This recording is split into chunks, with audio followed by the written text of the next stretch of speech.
பொது காலம் 28ஆம் வாரம் திங்கட்கிழமை. முதல் வாசகம் திருத்தூதர் பவுல் கலாத்தியருக்கு எழுதிய திருமுகத்திலிருந்து எடுக்கப்பட்டுள்ளது. அதிகாரம் 4, வசனங்கள் 22 தொடக்கம் 24 வரை, 26 தொடக்கம் 27 வரை, 31 தொடக்கம் அதிகாரம் 5 வசனங்கள் 1 வரை. சகோதர சகோதரிகளே, ஆபிரகாமுக்கு மக்கள் இருவர் இருந்தனர். ஒருவன் அடிமை பெண்ணிடம் பிறந்தவன், மற்றவன் உரிமை பெண்ணிடம் பிறந்தவன் என்று எழுதியுள்ளது. அடிமை பெண்ணின் மகன் இயல்பான முறைப்படி பிறந்தவன், உரிமை பெண்ணின் மகனோ வாக்குறுதியின் பயனாய் பிறந்தவன். இது ஒரு தொடர் உருவகம். அந்த பெண்கள் இருவரும் 2 உடன்படிக்கைகளை குறிக்கின்றனர்.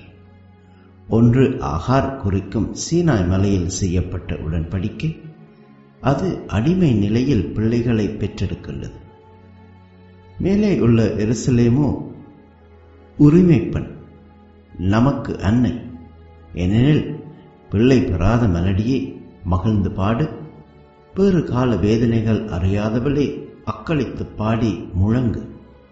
ஏனெனில் கைவிடப்பட்டவளின் பிள்ளைகள் கணவனோடு வாழ்பவனின் பிள்ளைகளை விட ஏராளமானவர்கள் என்று மறைநூலில் எழுதியுள்ளது. ஆகவே சகோதர சகோதரிகளே, நாம் அடிமை பெண்ணின் மக்கள் அல்ல, உரிமை பெண்ணின் மக்கள். கிறிஸ்து அடிமை நிலையிலிருந்து நம்மை விடுவித்து நமக்கு உரிமை வாழ்வை அளித்துள்ளார். அதில் நிலைத்திருங்கள். மீண்டும் அடிமை தலை என்னும் நுகத்தை உங்கள் மேல் ஏற்றுக்கொள்ளாதீர்கள். இது ஆண்டவர் வழங்கும் அருள் வாக்கு. இறைவா, உமக்கு நன்றி.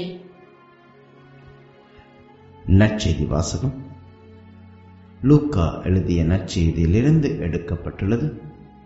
அதிகாரம் 11, வசனங்கள் 29 தொடக்கம் 32 வரை.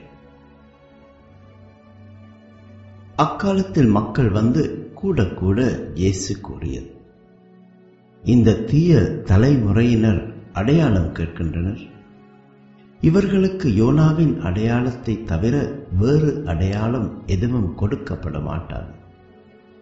யோனா நினிவே மக்களுக்கு அடையாளமாய் இருந்ததைப் போன்று மானிட மகனும் இந்த தலைமுறையினருக்கு அடையாளமாய் இருப்பார்.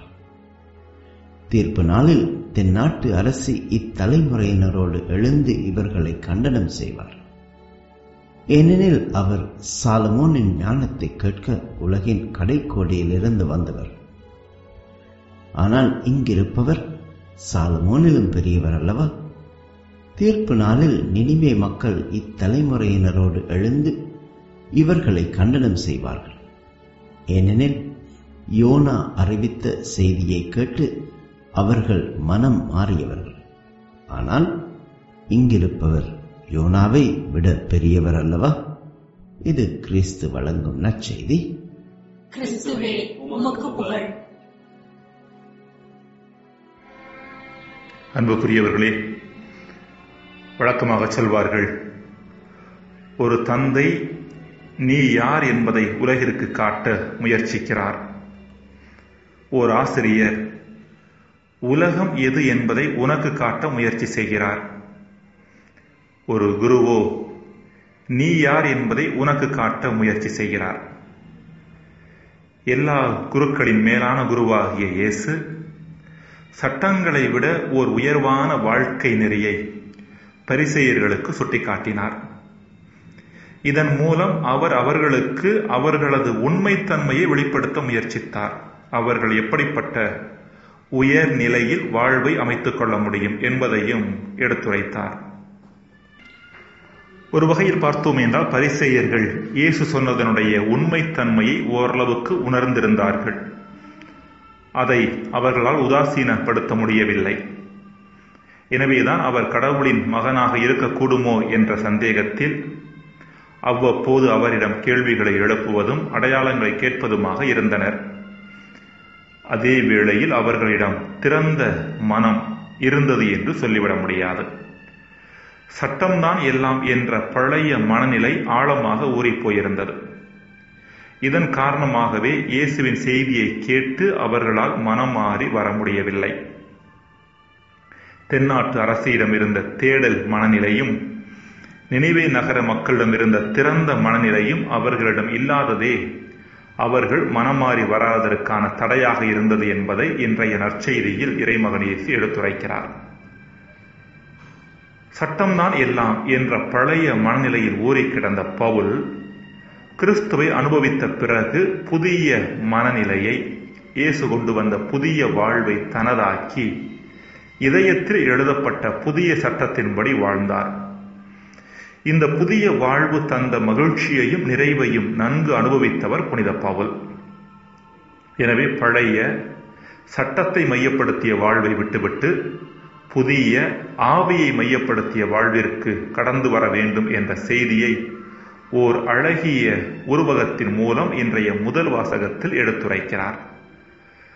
சட்டத்தை மையப்படுத்திய பழைய வாழ்வை ஆபிரகாமின் அடிமையாகிய ஆகாரோடும் சீனாய் மலையில் நடைபெற்ற உடன்படிக்கையோடும் ஒப்பிட்டு இயேசு கொண்டு வந்த புதிய வாழ்வை ஆபிரகாமின் உரிமை மனைவியாகிய சாராவோடும் இயேசு ஏற்படுத்திய புதிய உடன்படிக்கையோடும் ஒப்பிட்டு பழைய வாழ்விலிருந்து, அதாவது அடிமை மனநிலையிலிருந்து புதிய வாழ்வுக்கு, அதாவது உரிமை மனநிலைக்கு கடந்து வர அழைப்பு விடுக்கிறார். அன்புக்குரியவர்களே, நம்மில் பலர் புதிய மாற்றம் கண்ட வாழ்வின் மேன்மையை நன்கு உணர்ந்திருந்தாலும் ஏதாவது ஒரு காரணம் சொல்லி நம் பழைய பாவ அடிமைத்தன வாழ்வையே தொடர விரும்புகிறோம். அக்பரின் அவையில் விகடகவியாக இருந்தவர் பீர்பால் என்பது நமக்கு தெரியும். பீர்பாலுக்கு புகையிலை போடும் பழக்கம் இருந்ததாக சொல்லப்படுகிறது. அதை நிறுத்தும்படி அக்பர் பீர்பாலை கேட்டுக்கொண்டும் பீர்பால் அதை நிறுத்தவில்லை.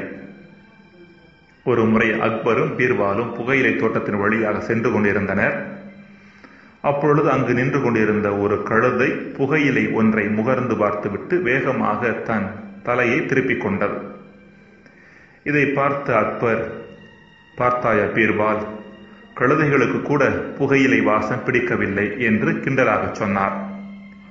பீர்பால் உடனடியாக, அரசே, கழுதைகளுக்குத்தான் புகையிலை வாசம் பிடிக்காது என்று உடனே பதில் தந்தாராம்.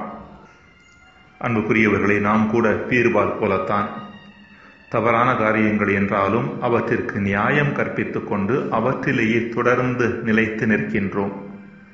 புதிய மனநிலைகளை நமதாக்குவது கடினமான ஒன்றாக இருக்கின்றது. ஜெபம். இறைவா, நீர் தரும் மேலான வாழ்வை அனுபவிக்க பழைய பாவ மனநிலைகளை விட்டு நாங்கள் வெளிவருவது அவசியமானது என்பதை நாங்கள் உணர வரம் தாரும்.